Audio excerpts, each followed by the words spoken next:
On l'a vu avec Kader Tighilt, les principes de la vie en collectivité peuvent être mieux compris grâce au foot. Dans sa vision des choses, le terrain de foot peut être le territoire français, les joueurs sont les citoyens, les règles sont les lois françaises, l'arbitre, la police, et celui qui ne respecte pas les règles est sanctionné. Voilà un point de vue qui devrait rejoindre celui de l'association Sport et Citoyenneté.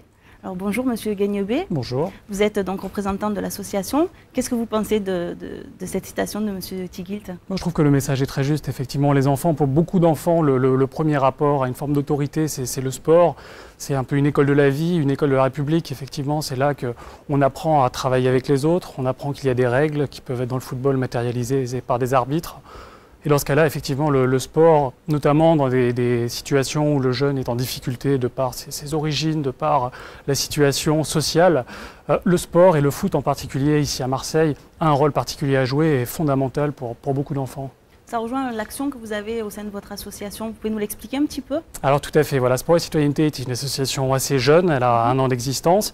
L'idée justement, on est parti du constat que des actions comme celle dont on vient de voir le reportage, ces actions-là sont nombreuses, malheureusement, se trouvent un petit peu isolées parce que les acteurs n'ont pas forcément toujours le soutien nécessaire, ils n'ont pas forcément non plus les connaissances, parce que c'est vrai qu'on est dans des choses complexes, à la fois le droit, la médiatisation. C'est un petit peu compliqué pour ces gens-là de mettre en place des actions. Et l'idée de Sport et Citoyenneté, c'est justement d'apporter une expertise, un soutien, donc que ce soit juridique, que ce soit aussi financier, l'aide au montage de dossiers de subvention, et médiatique aussi, par exemple, comment médiatiser, comment faire des communiqués de presse, afin de vraiment aider ces acteurs de terrain à mettre en place leur action et un petit peu essayer de coordonner un mouvement qui est important, notamment ici à Marseille. Donc en quelque sorte, on peut résumer ça comme un relais, votre action finalement? Un relais, voilà, un relais, un soutien. L'idée, c'est vraiment de créer une plateforme d'acteurs de terrain, parce que c'est vrai que des expériences qui peuvent être tentées sur Marseille, ont peut-être déjà été sur Lyon,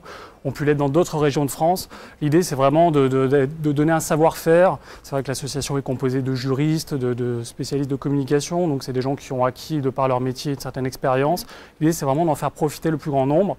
Et pourquoi pas d'aider aussi des personnes qui ont des projets, mais qui n'osent pas ou qui n'ont pas le courage de les concrétiser.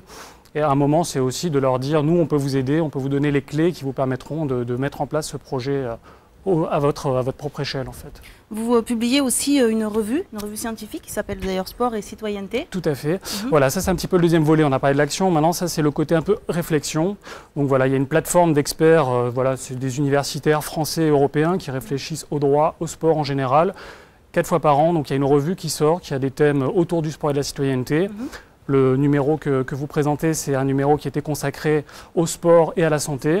Voilà, donc avec des médecins, avec des politiques aussi, et avec des sportifs. Il y a Maillard Monchipour notamment qui intervient, parce que la réflexion doit être transversale, globale.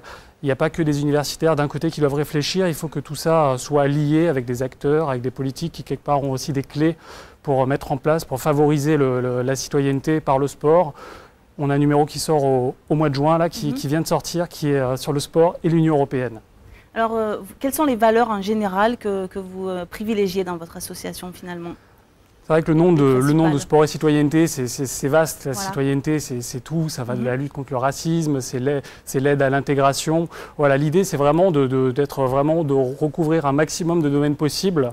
Voilà, il y a vraiment une grande volonté d'ouverture. C'est vrai que la citoyenneté, ça passe par l'éducation, forcément, parce que le sport, comme on l'a dit, a un rôle éducatif, mais ça peut avoir plein de formes différentes. Voilà, le racisme, c'est quelque chose qui est bien sûr important. Il y a beaucoup d'associations qui travaillent sur le racisme. Il y a le développement également en France, mais le développement à l'étranger. On travaille notamment avec Jean Bars, l'association qui développe en Afrique le football. Voilà, donc c'est vraiment un ensemble de valeurs qui pourraient se retrouver, qui doivent se retrouver au sein d'une plateforme en fait un peu unique. Qui sont vraiment aussi parallèles avec les valeurs que défendent finalement le foot et le sport collectif. Tout à fait, le foot bien sûr, on pense au foot parce que le foot est le sport majeur et beaucoup d'anciens footballeurs sont investis. Enfin, il y a peu d'anciennes gloires qui ne prêtent pas leur nom et qui ne s'investissent pas concrètement dans le développement et dans des projets associatifs. Et le football là-dedans a sa place tout à fait. On travaille notamment avec Michael Sylvestre. C'est une des pistes de réflexion de notre association, c'est aider justement les anciens sportifs qui préparent une reconversion d'un point de vue bénévole. et c'est d'être là avec elles. Alors à l'OM, vous savez que les joueurs sont très impliqués dans ce genre d'action. On le voit rien que pour ce thème sport et éducation, puisque c'est Steve Mandanda qui est le parrain de cette émission, mais tout le long du mois, dans tous les thèmes défendus par le club. Qu'est-ce que vous en pensez, vous, justement, de cette implication des joueurs olympiens? Est-ce que ça peut vous aider certaines fois dans vos opérations? Tout à fait. Ils ont une autorité, ils ont un attachement auprès du public qui est irremplaçable. Je veux dire, en utilisant un joueur comme Steve Mandanda, on peut ouvrir énormément de portes et mobiliser énormément d'énergie, mais aussi, il faut le dire, de moyens financiers qu'une personne lambda ne pourra pas mettre en œuvre. Et c'est vrai que c'est important pour elle, et c'est surtout important pour les causes qu'elles défendent, cet investissement. Et c'est vrai qu'à l'Olympique de Marseille, il y a un gros travail qui est fait, parce que évidemment c'est l'image du club, mais au-delà de ça, il y a une véritable volonté, surtout que Marseille est une ville populaire, où il y a des chantiers très importants qui sont mis en place. C'est vrai que l'investissement des joueurs de l'Olympique de Marseille est fondamental pour ça. Merci, Monsieur Guignebé. Alors, on ne fait pas parler sport et éducation sans parler des centres de formation. À l'OM, la formation des jeunes, c'est une priorité, mais attention, il ne s'agit pas seulement d'apprendre aux jeunes la pratique du foot, il faut aussi leur permettre d'avoir une véritable culture et un avenir professionnel. Ici comme ailleurs, cette priorité, c'est le gage d'un enseignement de qualité, comme par exemple à l'école Diambars au Sénégal. Jean-Philippe Durand, le responsable de la cellule recrutement à l'OM, a visité cette école lors de son dernier voyage en Afrique. Amandine Vidal et Laurie Samama ont recueilli ses propos.